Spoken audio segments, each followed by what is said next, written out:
राधे राधे दोस्तों। एकता सुविचार में आपका स्वागत। सितंबर का महीना श्राद्ध पक्ष के टाइम हुआ। वो 16 दिन जब हमारे पूर्वज धरती पे आते हैं। ज्यादातर लोग कहते हैं कि पितृदोष लगता है, पितृदोष है, पितृदोष है, पितृदोष के कारण ये हुआ। लेकिन एक बात बताइए, क्या माँ बाप या दादा दादी किसी से नाराज रह सकते हैं? अपने पोता पोती, बेटा बहू, बेटी किसी से नाराज रह सकते हैं? तो पितृदोष कैसे लगेगा? पितृ पक्ष में वो लोग अपने बच्चों को आशीर्वाद देने आते हैं। हाँ, पितृदोष लगता है, लेकिन जब बच्चों की गलती बहुत बड़ी होती है, बहुत बड़ी, जिसको अनदेखा भी नहीं किया जा सकता, माफ भी नहीं किया जा सकता, जो माता पिता से बहुत बुरा व्यवहार करते हैं, माता पिता उनको भी क्षमा कर देते हैं, लेकिन कुछ व्यवहार ऐसे होते हैं जो माता पिता क्षमा नहीं कर सकते, उनको पितृदोष लगता है। पितृ हमेशा अपने बच्चों से खुश रहते हैं, माँ बाप हो, दादा दादी हो, नाना नानी हो, वो हमेशा अपने बच्चों से खुश रहते हैं, उनको आशीर्वाद देने आते हैं, उनके घर में तृप्ति पाने आते हैं। और श्राद्ध में सबसे पहले पितृ वहीं जाते हैं जहाँ पे उनका अंतिम संस्कार हुआ होता है, उस घर में जाते हैं, चाहे वो किराए का ही घर क्यों ना हो, पितृ हमेशा पहले वहीं पे जाएंगे। आजकल कई बच्चे माँ बाप को जीते जी पानी तक नहीं पूछते, और मरने के बाद श्राद्ध करते हैं, खीर पूरी हलवा, पता नहीं कितने ही व्यंजन बनाते हैं। लेकिन पितृ अपनी तृप्ति के लिए आते हैं। अगर आप सुबह उठ के एक लोटा भर जल, उठते ही सुबह अपने घर के दोनों तरफ एक लोटा जल छिड़क दें, तो पितरों को तृप्ति हो जाती है, शांति मिलती है। जो रात भर भूखे प्यासे आपके घर के दरवाजे पे खड़े होते हैं, उनको तृप्ति मिल जाती है, उनके शांत होते हैं, वो आशीर्वाद देते हैं। और अगर आपको पितृदोष लगा भी है, अगर आप समझते हैं कि आप आपसे पितरों के प्रति कोई दुर्व्यवहार हुआ है, तो इन 16 दिनों में अमावस्या से पहले पहले आप ये एक उपाय कर सकते हैं। अगर आपको लगता है पितृदोष लगा हुआ है, आपको महसूस होता है हमने जी बहुत ज्यादा दुर्व्यवहार किया है, आप एक तुलसी जी का जो गमला होता है, पौधा होता है, उसके पास एक कटोरी रखिए।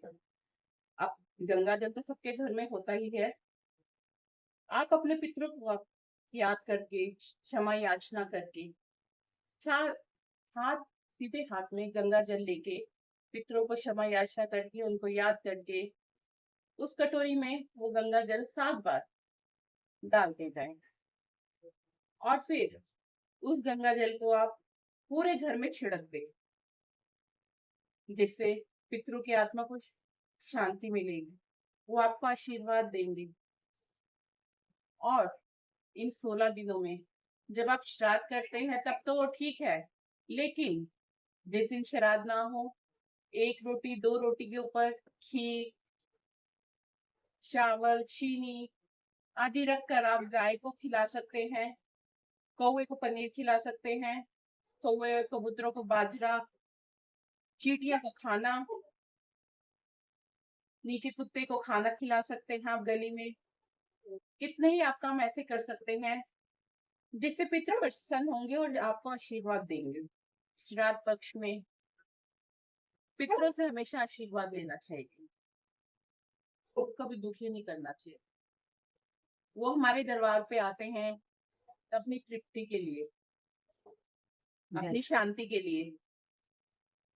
इसीलिए हमेशा सुबह ब्रह्म मुहूर्त में उठ के अपने द्वार पर जल जरूर छिड़के, अपने पितरों को तृप्त करें। और श्राद्ध की तिथि अगर आपको याद नहीं है या भूल चूक हो जाती है, तो आप अमावस्या वाले दिन सबका मिला जुला आप श्राद्ध कर सकते हैं। अब बाकी आपको तिथि याद है, आपने अमावस्या वाले दिन करना है, तो आप सूखा श्राद्ध जरूर निकालें, सूखा प्रसाद जरूर निकालें, और पंडित जी को जरूर दे के आए। और अगर आप श्राद्ध प्रॉपर कर रहे हैं तो एक पंडित जी को खाना जरूर खिलाएं, अपनी श्रद्धा अनुसार उनको दक्षिणा देके खुश करके विदा करें, ताकि आपके पितृ भी खुश रहें।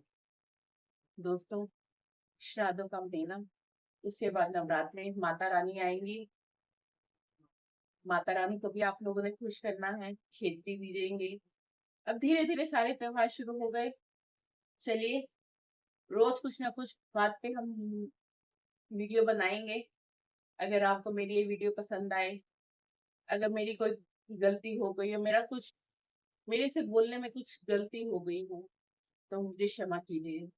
हमारे चैनल को, वीडियो को लाइक और सब्सक्राइब जरूर कीजिए। आपके साथ से ही हमारा चैनल इतना आगे बढ़ा है और आगे बढ़ाना है हमें। और ज्वाइन बटन को जरूर दबाइएगा। धन्यवाद दोस्तों।